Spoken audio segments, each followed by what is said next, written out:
TomoNews presents Cyclists. Hey, out of the way! I'm cycling here!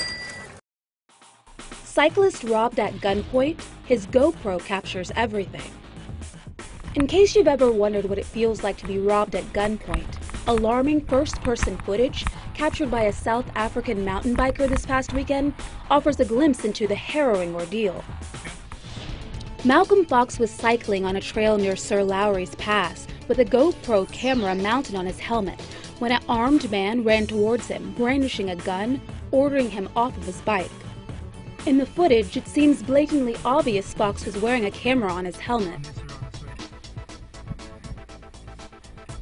But somehow, the gunman, who got away with Fox's car keys, sunglasses, cell phone, and bike, overlooked it. Understandably rattled by the ordeal, Fox decided to upload the video on YouTube. This is the evidence that will assist in their prosecution, Fox posted on the video sharing site. Thanks to the video, within a matter of days, police were able to track down the bike jackers. According to reports, all 3 suspects have been arrested. How professional cyclists can cheat using hidden electric motors. The Union Cycliste Internationale has confirmed this week that the bicycle used by Belgian Pro-cyclist Femke van de Driessche during the World Championship in Belgium contained a hidden motor. Driessche says she never cheated and that the bike in question belongs to a friend. According to reports, she explained it was given to her in error by a mechanic before the Under-23 race at the World Cyclocross Championship on Sunday.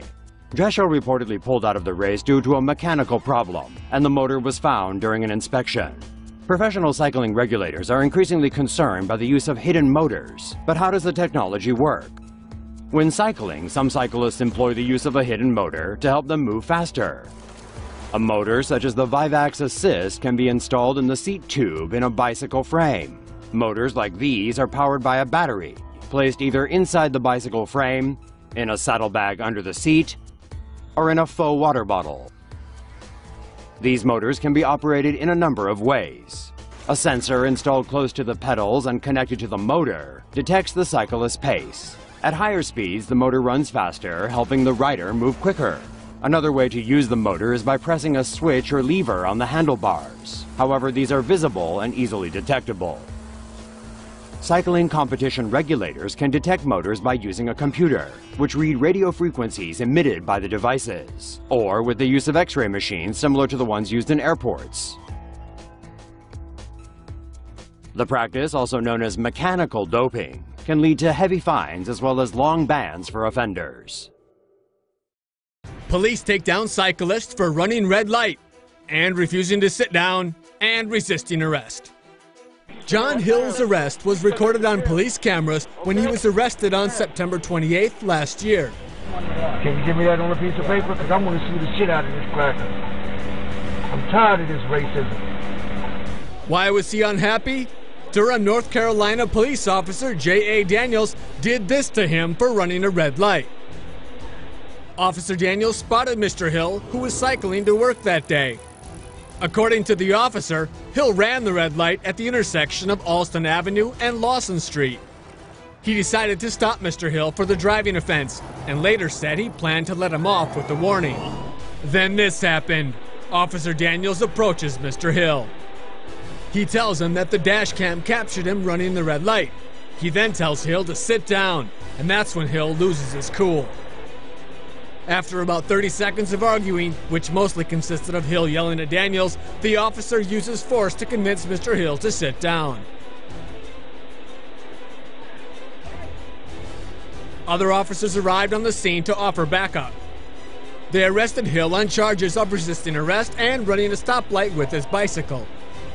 Mr. Hill had a different story. My name is John Hill. I'm on my way to work. I'm a little bit late. Going to work. Wait a minute. Let's look at the camera. He said there was a camera. This way. He said there's a camera. Okay? I passed on the curbside. When I looked up, the light was green. It was red and it turned green. Now, before he grabbed my arm, I forgot this part. He said, I can show you on tape. I said, let's look at the tape. Yeah, let's look at the tape. For unknown reasons, the incriminating dash cam video of the driving violation didn't exist. No drugs, no drug paraphernalia, just a black man on his way to work. And get mad. Mr. Hill filed a complaint 2 months after the incident, but did not follow through. The charges against him were dropped on May 8th. Video captures bear chasing down bikers. A couple of cyclists in northern Slovakia were recently enjoying an evening bike ride down a mountain when a wild and quite possibly hungry bear caught sight of them. Keep your eye on the right side of the screen. This helmet cam video, captured by the trailing cyclist Dusan Vinzik, gives you a bit of an idea of how frightening it is to watch an 800-pound bear chase after your friend. Not to mention, what happens if the bear decides to turn around? Let's take another look at that, shall we? The video, uploaded to YouTube on May 8th, instantly went viral with more than 150,000 views racked up in the first day and counting. Fortunately for these two, the bear decided to give up and head back to the woods. Vinzik did a lot of yelling to scare the bear off, which may have helped.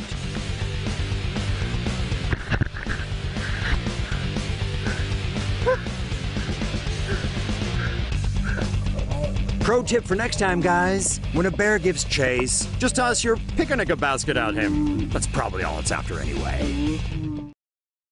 Check out this video of a nasty confrontation between San Francisco cyclists and a woman in a Zipcar.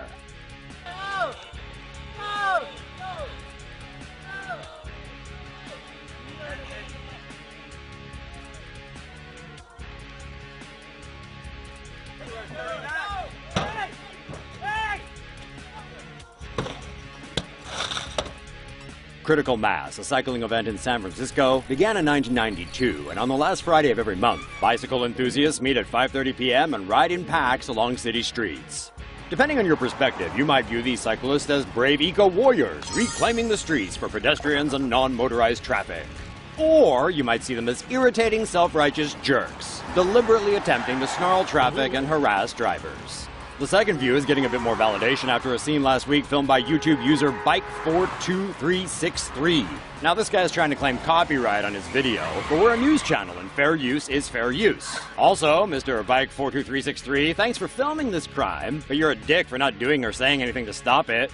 The video shows a two-wheeled lynch mob going nuts after a cyclist claims he was hit by a Zipcar. But we don't really see a car hitting a bicycle. We see a bicycle deliberately getting in the way of a car. Then, after the terrified female driver attempts to leave this bullcrap accident scene, some thug smashes her window with a bike lock. So thanks a lot, road-raging bicycle punks. You're doing a great job convincing drivers that cycling is for law-breaking pricks. Ooh, that'll change hearts and minds. Tour de France cyclist posts photo of legs with bulging veins. Leg workouts take a lot out of you, but Polish cyclist Paweł Poljanski is letting everyone know that whatever you're doing at the gym can't possibly stack up against him. The elite cyclist is just days away from reaching the finish line of this year's Tour de France. Poljanski is just one of 198 cyclists competing in the grueling 2,200-mile race. The trek features 23 mountain climbs to be conquered in only 23 days. As you can imagine, putting your legs through such an insane workout will definitely take a toll. Following the 16th stage out of 21, Poljanski snapped a pic of his quads, complete with bulging veins all the way down to his feet, and a gnarly sunburn due to the 80-degree heat. After uploading the eye-popping photo to Instagram, many users began wondering whether the appearance of his legs might be cause for concern. Interviewed by HuffPost UK, physical trainer Luke Worthington of Third Space explains those bulging veins simply indicate a lot of blood has been pumping to Poljanski's working muscles. For an amateur cyclist, a maximum of 20 liters of blood will circulate per minute, but for a pro, the volume of blood circulating is doubled.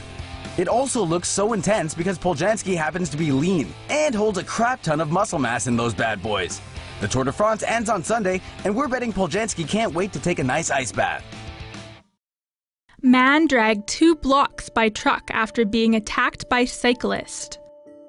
Newly released security camera footage captures the moments leading up to the gruesome death of 27-year-old Derek Mail, who was taken off life support after being hit by a truck and dragged 2 blocks following a fight with 2 cyclists on May 30th. Mail and his friend were driving home when 2 unidentified cyclists allegedly picked a fight with them. The cyclist next followed Mail's vehicle, and when he stuck his head out the window, one of them slapped his face, causing a glasses lens to pop out onto the ground. The footage, obtained by KCTV5, shows the cyclist following the car. Mail and his friend went back in search of the lens. That's when one of the cyclists came up and reportedly punched him to the ground. Next, a truck drove to the scene, didn't see Male, hit him, and then dragged his body for 2 blocks without realizing what had happened. Brandon Phillips was driving to his late-night shift job, saw Male's body left in the road, and was the first one to call 911. He then waited with Male until paramedics arrived. No charges are being laid against the driver who hit Male, and the cyclists, described as hippie-like, are still at large. Cyclist slams into speeding train but miraculously escapes death. Riding my bike up the road, not a care in the world. That's probably what this cyclist in Opole, Poland was thinking until wham! He gets utterly smoked by this speeding locomotive. Police reports indicate the 26-year-old man was sober at the time, so how he never saw it coming is quite the mystery. He somehow survived the collision, with only minor injuries and a $180 fine for ignoring the red light. The accident took place on November 5th, but Poland's National Railway Company released the footage to offer the public a lesson in how not to cross the tracks. It's not enough to just wear a helmet. You've also got to keep your eyes on the road and look out for trains traveling at around 90 miles per hour. Shipping container dislodges and topples off a truck, crushing cyclist. At around 5 p.m. on October 27th, a nightmarish trucking accident claimed the life of 51-year-old Robert Castorina in Long Beach, California. The truck was traveling down Santa Fe Avenue, just north of the 405 freeway, towards a rail bridge. On the sidewalk nearby, Castorina was riding his bike in the same direction, probably without a care in the world, and that's when tragedy struck. As the truck passed underneath the railroad overcrossing, LA County fire officials say the shipping container on the back of the truck somehow collided with the bridge and then dislodged from the rig holding it in place. It toppled onto the sidewalk where Castorina was cycling. He was pronounced dead at the scene. Emergency personnel immediately rushed in, but there was nothing they could do. While city maps indicate trucks are legally allowed to pass under that spot, nearby residents report it's common to see big rigs scrape the bottom of the bridge. UK cyclist rammed from behind in vicious hit and run. Imagine riding your bike on your regular route through the wet streets of Nottingham City. Maybe not a care in the world other than to keep a safe distance from the cars passing by. And then wham! You get smashed from behind. That's what happened to this man on November 15, 2014. He goes by Reginald Scott on his social media accounts, and finally uploaded the horrific video this week after more than a year of investigations and court proceedings led to no charges. Here's a view from the rear. Do you get the feeling that Volvo's speeding up intentionally?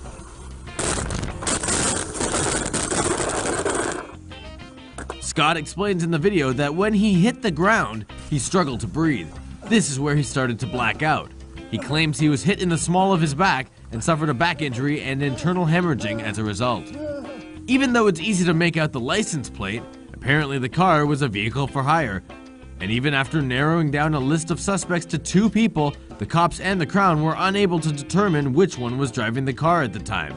So, the owner of the vehicle was fined £150 for not providing driver details. And that's it. As for Reginald Scott, he has just opened a Twitter account and has wasted no time in tweeting about his incident, along with the injustices he routinely faces as a cyclist in an automobile's world. Even though he got no justice on street level, here's hoping a little support from netizens around the world will make him feel a little bit better. 24-year-old Maryland native Jacob Landis was pedaling on the final leg of a cross-US charity bike trek when a semi-truck brought the quest to a premature end. Landis was biking from Tropicana Field to Miami's Marlins Park when the mirror of a passing tractor-trailer hit him. The semi-driver, perhaps unaware of the collision, kept on going. Landis was left disorientated and unable to communicate following the collision, as his hearing apparatus was lost during the collision. He was taken to a nearby hospital by ambulance. Landis, who went deaf by age 10, received a cochlear implant that restored his hearing. Everything kind of sounded normal almost the minute they turned it on. Landis started his trek in Maryland on April 3rd in an effort to raise $1 million to provide cochlear implants to children who cannot afford one.